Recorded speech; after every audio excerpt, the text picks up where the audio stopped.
It was described as a scene right out of a horror film.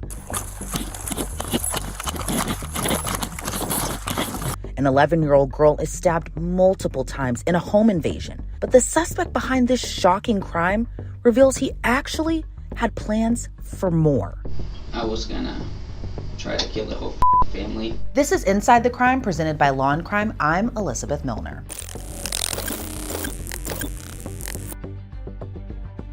Before we get into this really disturbing case, I want to tell you about an app that you're gonna love. It's called Upside. Upside gets you cash back. Yes, extra cash back on everyday purchases like gas, groceries, and takeout. Here's what you do. You download Upside for free, claim an offer at one of their 100,000 plus locations, and pay like normal with your card. Then you can verify the purchase and boom, money right back into your account. Say I want takeout one night. I'll search for Upside offers first. After I spend, money appears in my app, then I can transfer it straight to my bank account. Upside's frequent users earn an average of $254 back a year. To start getting your cash back, click the link in the description or scan the QR code on your screen and use promo code ITC to get an extra 25 cents bonus on every gallon on your first tank of gas. It's the kind of nightmare no one saw coming. This family is left shaken, a victim traumatized. And the most disturbing part, this was at the hands of someone who also wore the uniform. It's June 15th, 2024. We're in Kent County, Michigan. It's just after 3 a.m. Deputies rush over to a home in River Bluffs after learning a little girl had just been stabbed. Sounds like the daughter is injured as well. Possibly from a knife. Male's injured as well. 8069, correct? That's correct. Jones over the house, no movement around his outside at all.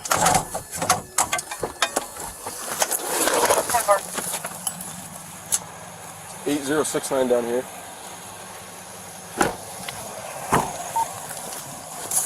That one's here, correct? That's affirmative. Caller upstairs.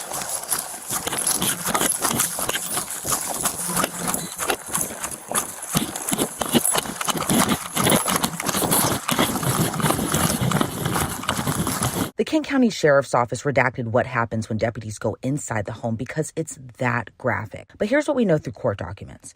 The home security footage captured a man walking into the home, then taking off his shoes, socks, and pants. This suspect roamed through the home in nothing but a t-shirt and underwear before grabbing a knife from the kitchen drawer and heading upstairs. As he moved from room to room, he stumbled upon one room in the home where a little girl was having a sleepover with her friend. The girls were asleep when the suspect entered the bedroom. According to WZZM 13, once inside the bedroom, the suspect took off his underwear, got on top of the little girl with the knife still in his hand, and began stabbing her. The victim woke up and she and her friend began screaming, which made the suspect stop. That's when the friend's dad ran into the room. He held the suspect at gunpoint until deputies arrived. Did you guys find a point of entry at all? Any broken glass? I think he came in just through the front. Is there like signs of forced entry? No, and the only thing I can see is just like muddied up. But it's dusty, so it doesn't look like they use it, so when I say it somehow kept them up. Yeah. The 11-year-old girl, whose name has been redacted, had multiple stab wounds, which reportedly required surgery. A judge would later tell the suspect it's by the grace of God the girl survived. The suspect, while still pantless, was arrested as soon as deputies got there. The Kent County Sheriff's Office ID'd him as 24-year-old Ricardo Castillo. Ricardo, we want to check your level of intoxication. Do you want to take a PBT? Okay.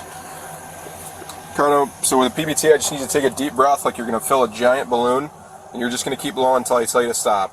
Okay, does that make sense? All right, go ahead and take a deep breath and blow when you're ready. Keep going, keep going, keep going. All right, perfect. Thank you.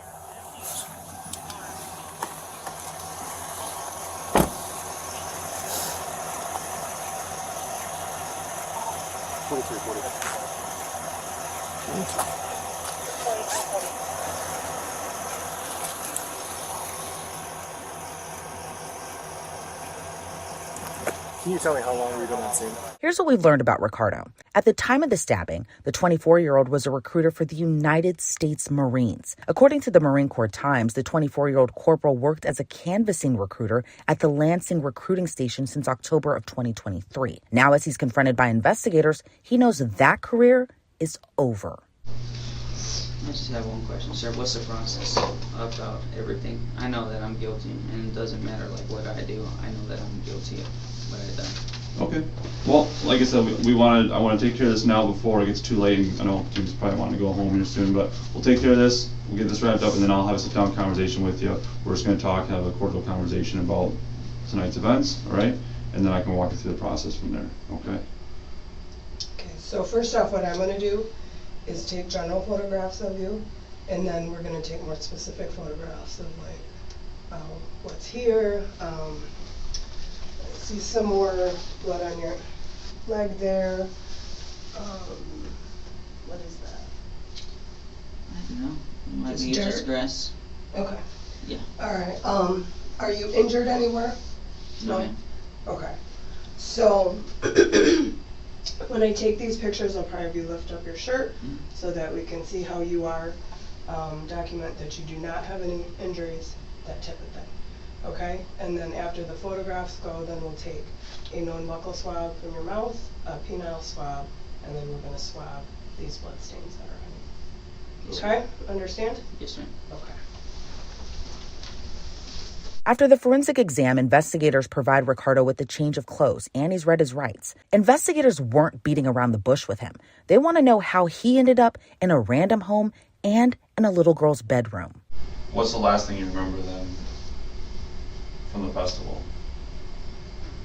Just walking around, that was pretty much it. Okay.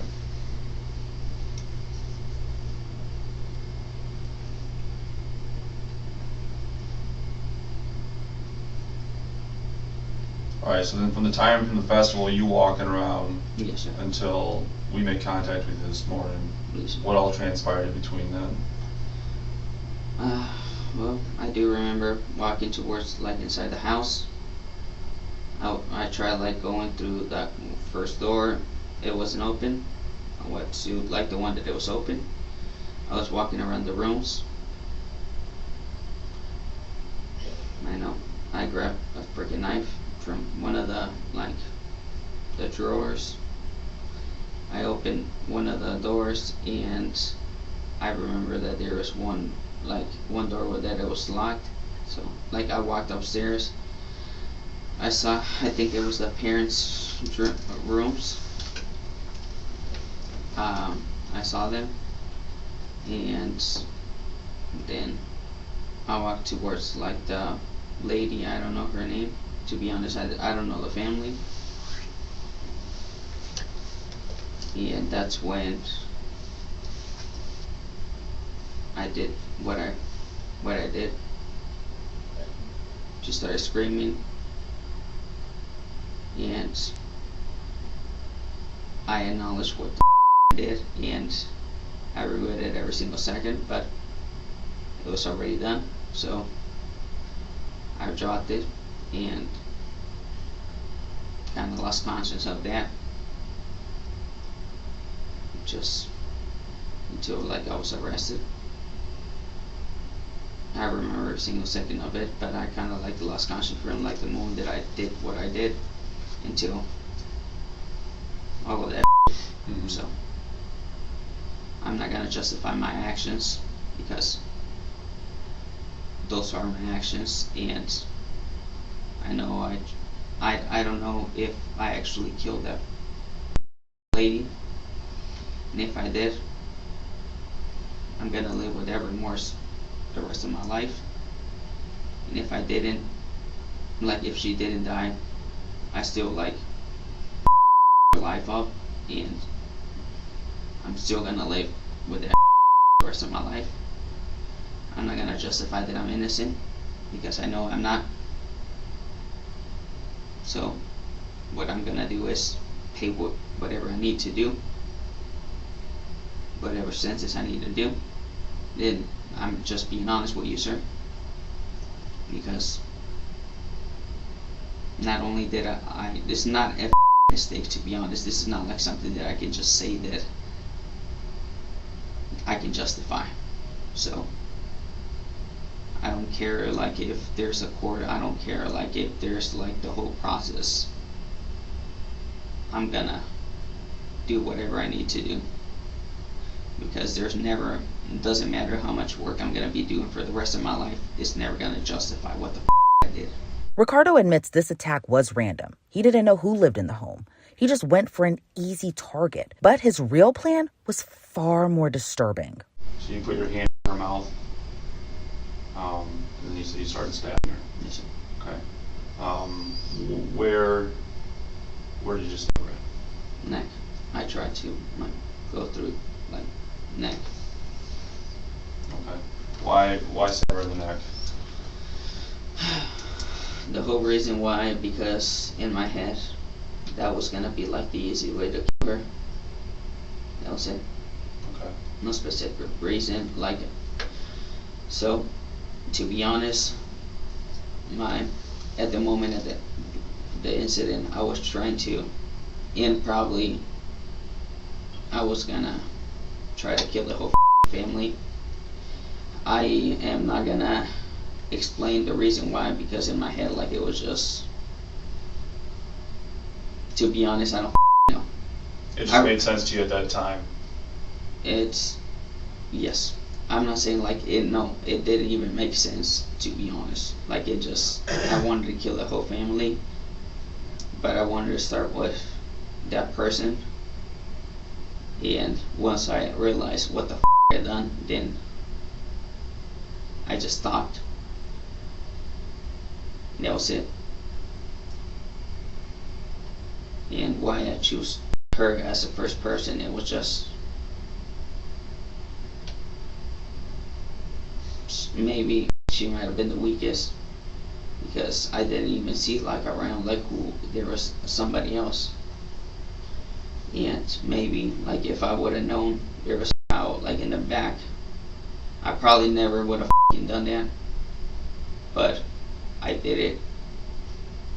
There's really like not other way just to say it, but I did it. I know that normally there's supposed to be like a lawyer or maybe like somebody else like listening to me confirming that I'm guilty, but I know the weapon was in my hand. I was there,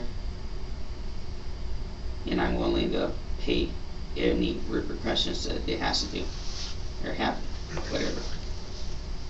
And that goes a long way. I mean, I don't know you any more than we just sat down and started having this conversation, right? I mean, that goes a long way to me. It shows that you recognize what happened was not great, right? Not good by any means. And you're willing to own up to what happened, okay? And I appreciate that sincerely, okay? You said that you stabbed her in the neck, or you tried to stab her in the neck, okay? Yes, How many times did you stab her? it might have been like 3 or 4. 3 or 4 times.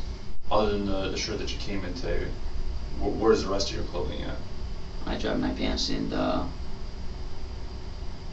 it should have been in the room that that girl was there. Okay. What kind of pants did you have? It was just jeans with a belt. Blue jeans Yes, sir. with a belt? Yes, sir. What color belt? It was brown, like it just leather. Any underwear? Yes, sir. Where are those at? Also with the pants. With the pants? What color are those? Kind of like wine type of like red wine. Red.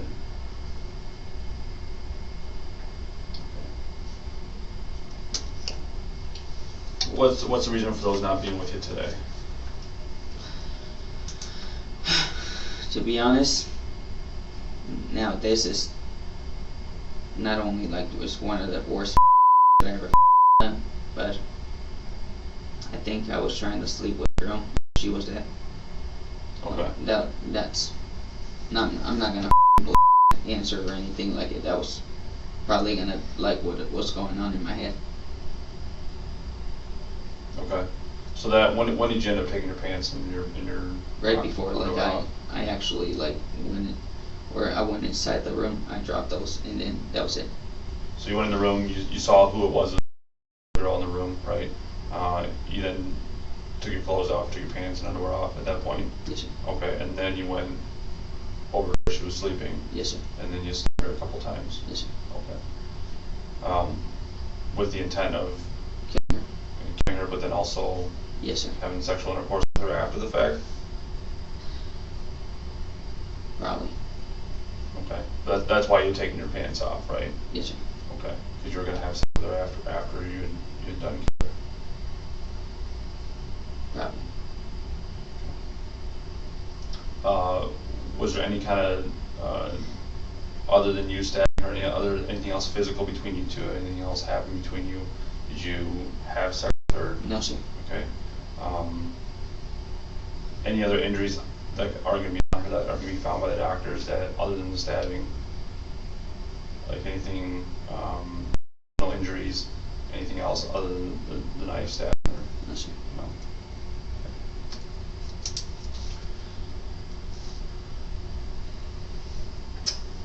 Investigators later discovered that this wasn't the only house Ricardo broke into that night. He reportedly broke into a nearby home first, where that homeowner was cleaning up after a dinner party. The homeowner reportedly asked why he was there and asked him to leave. As Ricardo left that home, he allegedly said, "I don't even blank know what the blank is going on, but just in case, just be careful. Make sure you're armed." Ricardo faced a number of felonies, including assault with intent to murder, first-degree home invasion, assault with intent to commit criminal sexual conduct, plus carrying a weapon with unlawful intent. He was taken to the Kent County Jail and held on a $2 million bond until his trial. However, his case was never tried in front of a jury. In October of 2025, Ricardo Castillo pleaded no contest to assault with intent to murder, first-degree home invasion, and second-degree criminal sexual conduct. He was sentenced the following month. For the homeowner who caught him, he says his daughter has been having nightmares ever since. This is not just something incurred by alcohol. My daughter is suffering still every day. She worries about somebody coming into her house. We had to move.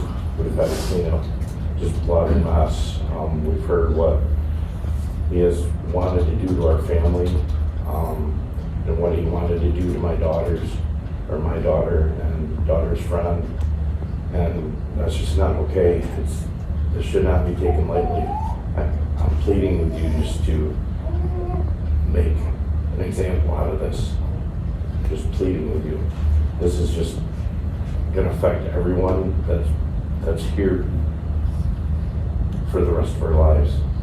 My wife is dealing with this every day as well.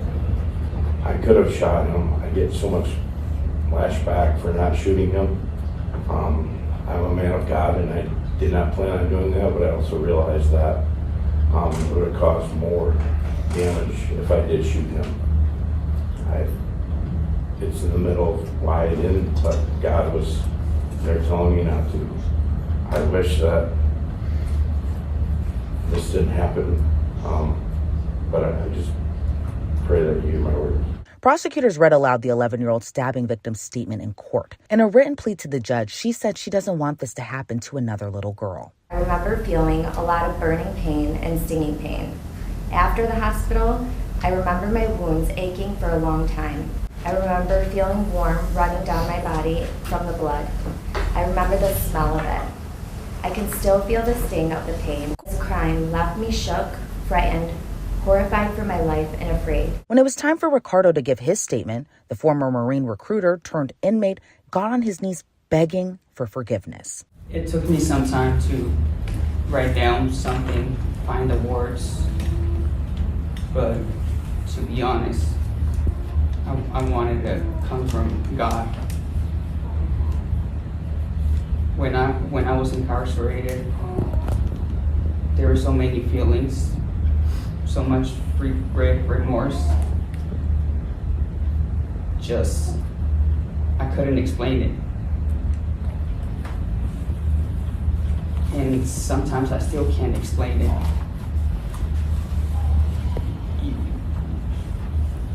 I'm not trying to justify myself. I just want to ask for forgiveness, man. Yes, I want to look at you, but I would like to ask for forgiveness for the families. So, if you don't mind. be honest. From the bottom of my heart, I ask for forgiveness. I know I don't deserve it. I can't imagine all the nightmares. I can't imagine anything that you have felt for the past 15 months. But I'm sorry. I'm truly from the bottom of my heart. I was a lost person. And I have found God. And it made me realize how much I truly am lost. So, I ask for forgiveness for all of you, for both families, for the whole community of Rockford. I ask for forgiveness. I'm sorry. I'm sorry. But the sorries can never be enough to repair what he did. The judge sentenced Ricardo Castillo to up to 40 years in prison. In addition to his prison sentence, Ricardo Castillo must also register as a sex offender. Online records show he's serving his sentence at the Alger Correctional Facility in Michigan. He'll be eligible for parole in March of 2043, but if he serves the full sentence, he won't be released until 2064. Thanks for tuning into this episode of Inside the Crime. I'm Elizabeth Milner, and we'll see you back here tomorrow with another case.